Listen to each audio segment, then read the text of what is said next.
पिछले चंद हफ्तों से जो स्टेटमेंट्स महाराष्ट्र के सरकार के मिनिस्टर्स और चीफ मिनिस्टर तरफ से आ रहे हैं उसको देखने की जरूरत है। और सबसे बड़ा प्रोवोकेशन तो वो सत्ता में है, गवर्नमेंट में है, और गवर्नमेंट प्रोवोकेटिव स्टेटमेंट्स दे रही है। और बड़ा अफसोसनाक है, आप देख लीजिए पिछले 4-5 दिन पुराना स्टेटमेंट उठाकर देख लीजिए, तो ये वो खुद प्रोवोकेशन किए और उनको इस बात की अपनी जिम्मेदारी का एहसास भी नहीं है कि वो मंत्री हैं, मुख्यमंत्री हैं। और दूसरी बात यह है कि आपने कई तस्वीर किसी बादशाह के बनाकर जलाए पूरे महाराष्ट्र में, कोई रिएक्शन नहीं हुआ, तो आपको तकलीफ हो गई। तो आपने क्या किया कि कुरान की जो आयतें हैं, जो वर्सेस हैं कुरान के, जो एक कपड़े पर लिखी जाती हैं, उसको आपने जलाया।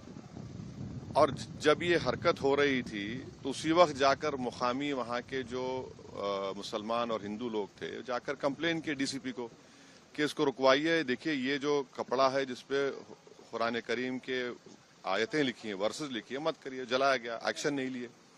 उसके बाद शाम में ये सब चीजें हुई। मैं उसका कंडेम करता हूँ वायलेंस का, मगर इसको टोटल देखिए आप कि जो स्टेटमेंट्स एमिनेट हुए हैं, जो स्टेटमेंट दिए गए हैं मिनिस्टर्स की तरफ से, अभी भी दिए जा रहे हैं, भाई आप रूल ऑफ लॉ को फॉलो करिए ना।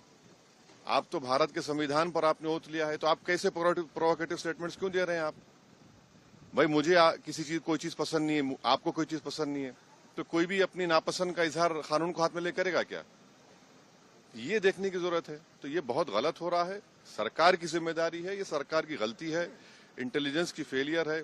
उस जगह जहां से महाराष्ट्र के मुख्यमंत्री आते हैं, और ये जो वायलेंस हुआ है हमारे केंद्र मंत्री के घर के करीब है पूरा, ये बड़ी गलत बात हो रही है।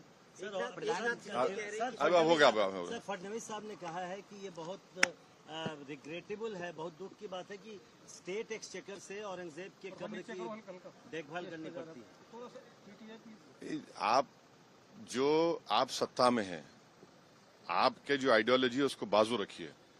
आपकी आइडियोलॉजी होने चाहिए भारत का कॉन्स्टिट्यूशन और रूल ऑफ लॉ को अपहोल्ड करना। 6 दिसंबर 1992 को क्या हुआ और उसके बाद सुप्रीम कोर्ट ने उसको एग्रीगेस एक्ट कहा, तो आप देख लीजिए, हुकूमत आपकी है, मंत्री आप हैं, रूल ऑफ लॉ आपको फॉलो करना है और आपको कॉन्स्टिट्यूशन के लिहाज से अपनी हुकूमत चलाना है।